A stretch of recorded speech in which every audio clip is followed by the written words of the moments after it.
ইরানে মার্কিন পাইলট উদ্ধারের গল্প যা প্রথমে শোনাচ্ছিল একেবারে সিনেমার মতো সাফল্য, কিন্তু এখন সেই গল্প নিয়েই উঠছে বড় প্রশ্ন।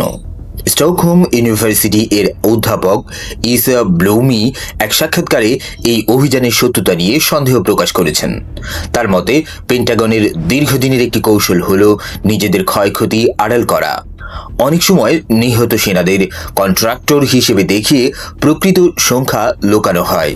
তিনি আরও বলেন, এই 4 এপ্রিলের উদ্ধার অভিযানকে সফল বলা যাবে শুধুমাত্র তখনই যদি এটি মূল যুদ্ধ সংকট থেকে সাধারণ মানুষের দৃষ্টি সরিয়ে দিতে পারে।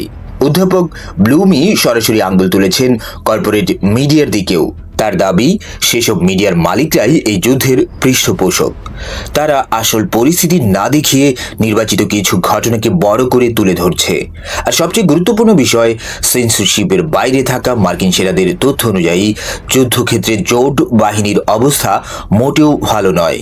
তাহলে প্রশ্ন থেকে যায়, আমরা কি সত্যি পুরো সত্যটা জানি, নাকি যা দেখানো হচ্ছে সেটা শুধু বিশ্বাস করছি?